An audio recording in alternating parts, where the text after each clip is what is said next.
Well, welcome everyone to our next episode of Beyond Reality Podcast, where we talk about clinician journey and breakthroughs in virtual reality rehabilitation. Whether you're a seasoned clinician, a curious mind, or someone navigating the intricate world of rehab, you've landed at the right frequency. So grab your favorite cup of tea and get ready to be inspired.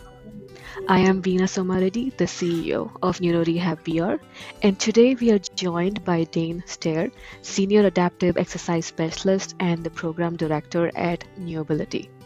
So Dane Stair was born and raised in southwestern Wisconsin.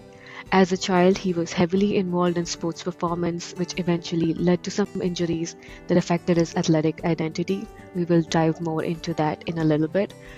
Dane participated in physical therapy sessions, and his experience led him down the path towards graduating with a Bachelor of Science degree in kinesiology, with a major emphasis on movement studies from the University of Wisconsin.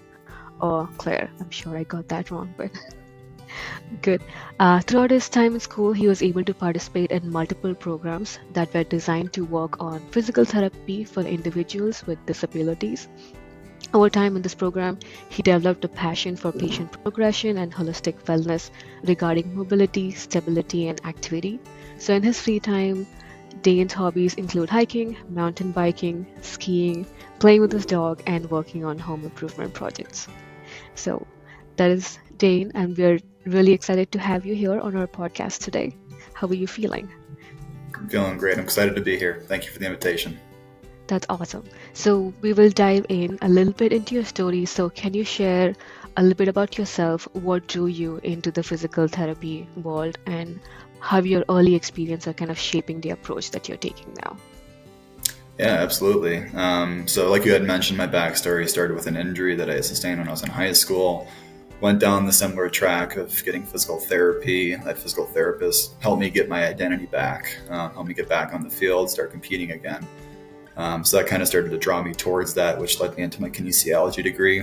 I know something that my dad had encouraged the entire time I was in high school too, and kind of supported me through while I was in college.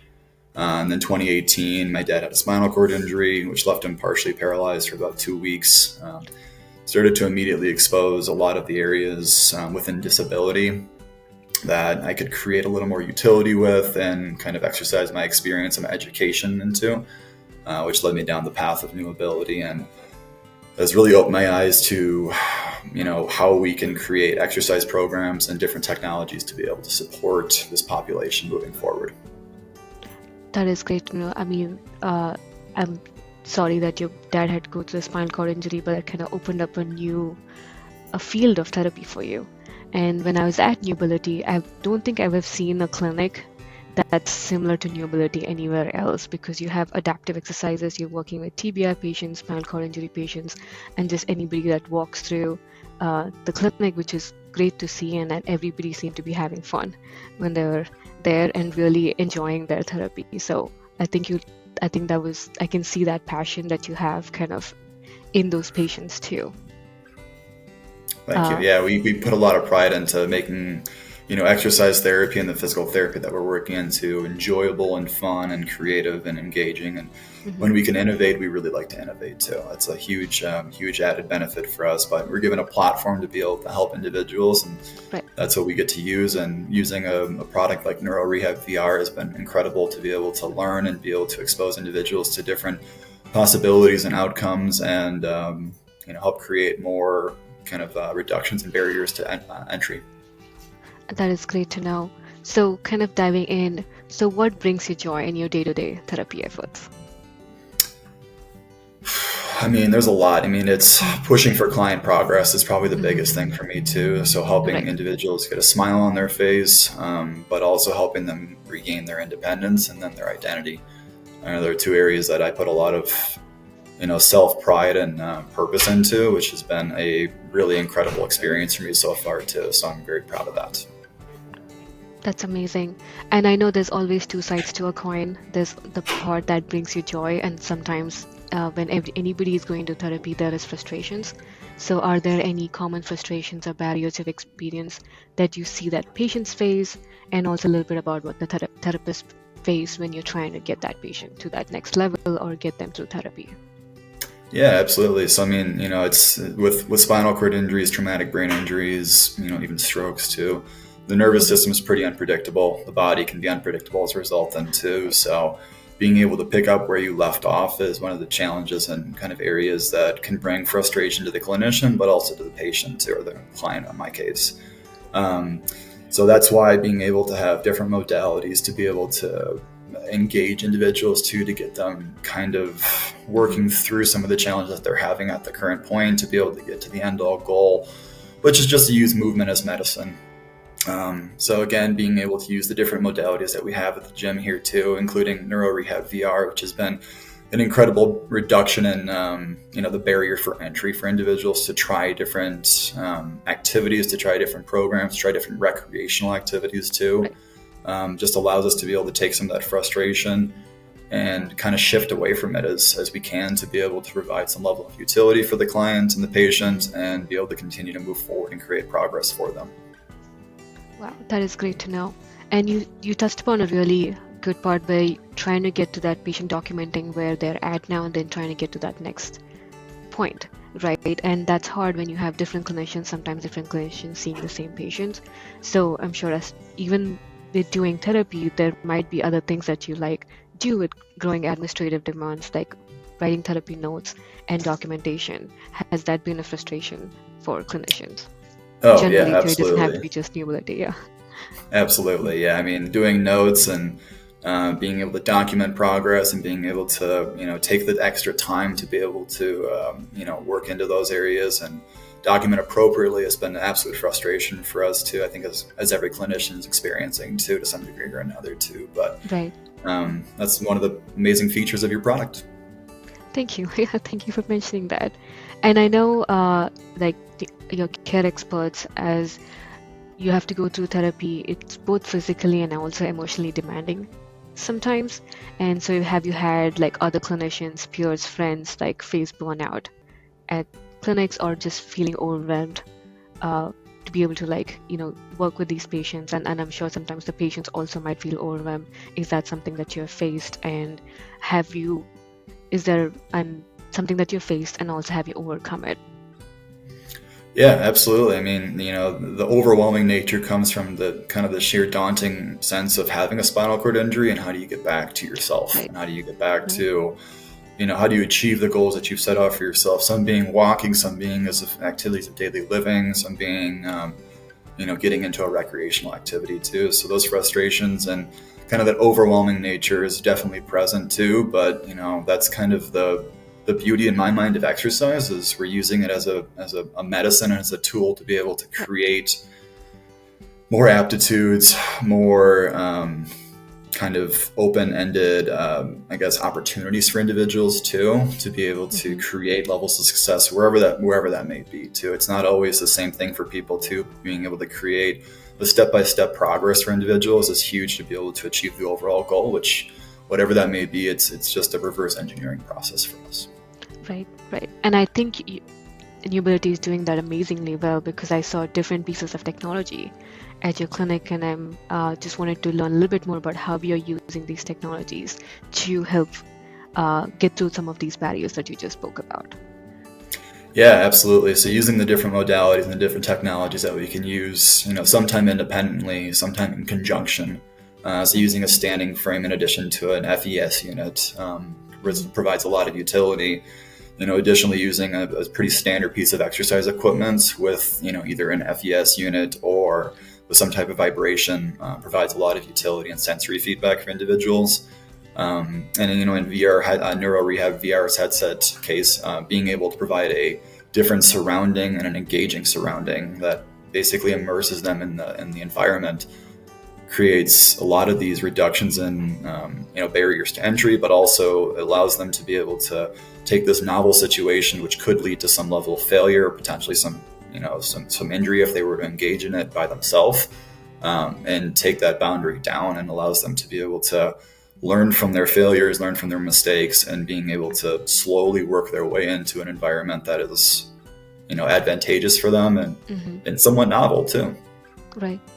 And I did watch the video that you created about our virtual reality device. It was amazing. And I was really fascinated with how different patients are using in different ways. So is there a couple examples that you can give us today as to a certain patient, the barriers that they were facing, and how maybe the virtual reality device helped with that? Yeah, I think one great example is we have a C4 spinal cord injury client we've been working with for quite some time who has a complete injury. With them being bound to their wheelchair and not having a whole lot of trunk utility and mobility within their chair space, it really restricts them on their ability to be able to move through their environment too. So being able to put the virtual reality headset on them, get them in a standing position, allows them to be able to engage in their environment in a way that was something we've never seen before. And it was a really cool experience being able to see this individual find motions and find movements that they hadn't been able to engage in the past throughout their entire time that they've been injured, and do so in a safe way and be able to learn from those different movement patterns. Another really fantastic one was being able to. Before we jump into the next one, we hear the same thing so many times. They did movements they've never done before. We get that over and over again. And for me, I've been saying that because they forget the bias of what they cannot do, because when they have the virtual reality headset on, they cannot see what their hands or their legs, they're seeing maybe a baseball mitt or bamboo sticks like in our environment. But what do you think is happening there as a clinician where now they're doing movements they've not done before? Yeah, I think it takes away that immediate side of, the reality of having a disability, and it creates that open platform where they're, in a standing position in an environment that's stimulating a strong sense of normality, really, which allows them to be able to, all right, cool, this feels like what it used to feel like, and I'll be able to engage in the environment safely and in a way that's engaging and really fun too. That's great to know. Thank you. And yeah, I'm ready for the second example that you had. And the other one was, we used it with somebody with a traumatic brain injury. And we did, I'm forgetting, I think it was life sim is what we had done, where we were able to engage in an environment that was really stimulating for them to be able to cook a steak for themselves.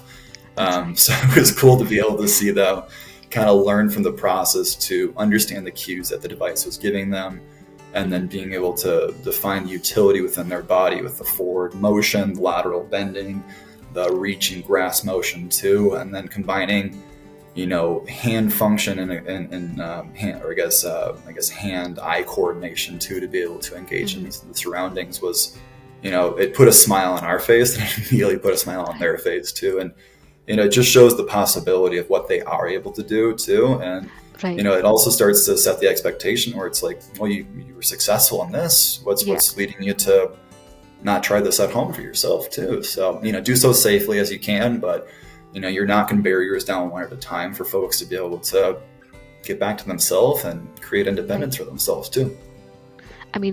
That warms my heart to hear that, because that's the reason we are building what we are building right now, to be able to give back a little bit of the independence that, they might have lost. We work with outpatient clinics and also a lot of inpatient settings where sometimes they don't have any control over their day in inpatient settings. So I'm sure getting back that little bit of independence where they can go now cook a steak in their house is sometimes for them probably a big deal. So I'm so glad that you're working on getting them to that point.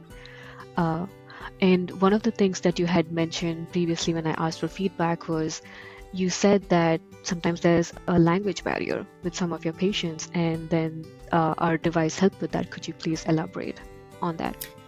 Yeah, absolutely. So we have plenty of, Spanish-speaking clients who come into our facility too, which is a challenge for me, as I don't have anything more than just a casual high school education in Spanish, so I know the basics behind things. But when you're engaging in a neuro rehab setting, it's challenging to cue the client in the right method and the right sequence, but also with the right communication too.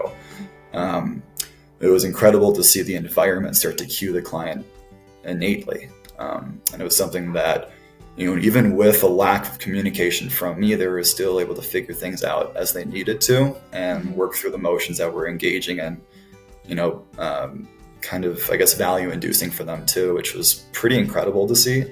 And, it just dropped one of the other cues for me to be able to do and let me kind of focus on moving their body with them and then helping them achieve, a decent amount of kind of satisfaction, but also success within the movement. That is great to know. And we spoke a little bit about you sometimes clinicians being overwhelmed. Did that help with like you being overwhelmed less now that you don't have to think about the cues and you can just concentrate on the movements that he's doing?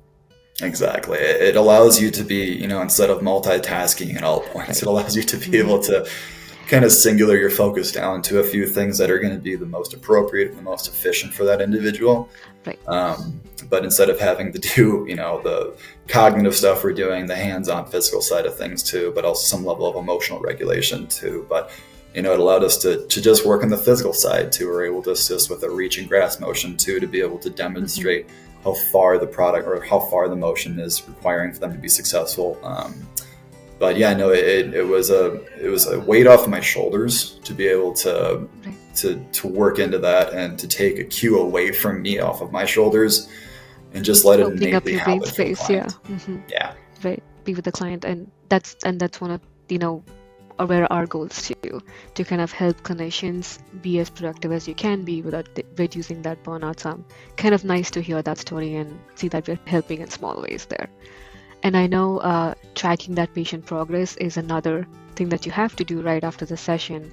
And I've seen in some clinics, I'm not sure how it works at Newability, that you go from one patient to the another right after, and then you have to remember what you did with that patient at 9 o'clock in the morning when you're writing your notes at 4 p.m. So just wanted to understand, is that something you would traditionally that you face, and that you how you navigate that right now?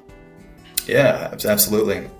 Yeah, doing notes throughout the entire day is a strong challenge too, especially doing the level of detailed notes that we would like to be able to do too. Right.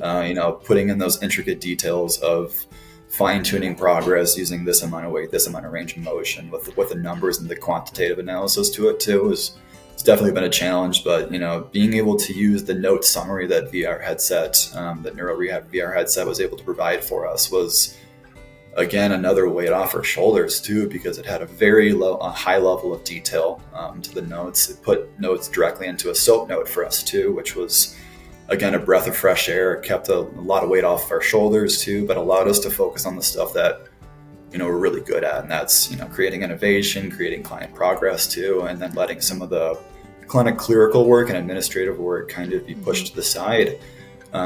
Which again freed up more time for us to be able to create, being able to program better, being able to engage with clients, which was, all huge value added aspects. That is great to know. Yeah, thank you for touching on that. And obviously, you are kind of the person that's always thinking about progress, making things better, and you have that passion, which really comes through when you speak and when you're working with patients, because I've seen you do that. So as somebody who's been in this field for a while and has worked through some of these challenges, what change do you hope for in the physical therapy field in the next 5 to 10 years? I know that was a big question. Yeah, it's a big question there. You want to, at least in my perspective, so it's being able to see a reduction in, the certifications and potentially licensure for individuals to be able to work with folks with neural conditions because, I have a bachelor's degree in kinesiology, yet I'm doing a small step down from physical therapy, which allows us to be able to use all of our education in a way that is, very effective and efficient too, but it's also the most purpose-driven, fulfilling stuff we can do.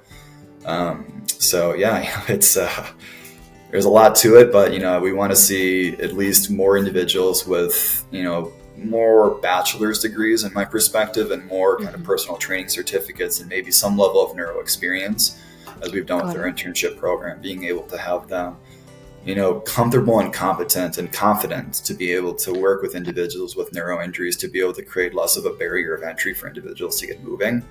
Because we recognize not all facilities are as well equipped as ours is, but also there's, pretty far and few between how many there are out there. So being able to create a better, larger platform for individuals to be able to create movements that's going to offset a lot of healthcare complications, a lot of secondary health complications from there. but also, it'll help increase, emotional regulation and, some level of cognitive ability too, as individuals are engaging in exercise, which, everyone knows is some level of a magic pill too, especially for this population. So being able to see a reduction in, the clinical side of things too, and being able to get individuals working and exercising in a place that's convenient for them with somebody who has levels of competence and understanding, and just kind of some level of emotional regulation to be able to guide them through that too, because that's really what we've done, is learn from our mistakes, communicate it effectively, and put forth our best every day that we can to be able to help this population. And that's our goal moving forward, is to continue to reduce that barrier for folks to continue to work with this population. I mean, that is an amazing answer, because I've seen, when you're working with the patient with just a musculoskeletal injury that had a knee surgery, it's very different from working with somebody with a neurodiagnosis, because it's the emotional piece, it's the cognitive piece, and also like the physical piece all at the same time. And it's a lot that's a burden on the clinician that has to work on their functional goals, work on making them independent. So since we're talking a little bit of technology, what technologies are you excited about in the next few years that could help with that decrease in barrier entry for also the clinicians that you're talking about with to work with neuro patients, and also for the patients itself?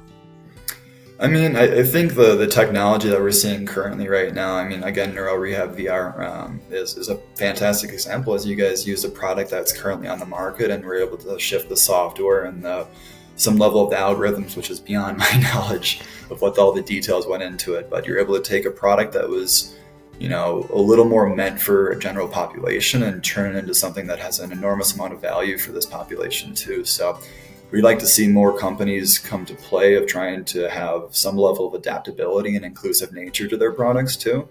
There's plenty of companies out there that are trying to innovate and create a lot of recovery too, but there's an enormous amount of backlogging work to be able to get to that point too. And I think a low-hanging fruit for some tech companies is to, work with somebody with a disability to see the applications of their product with them, as you've done.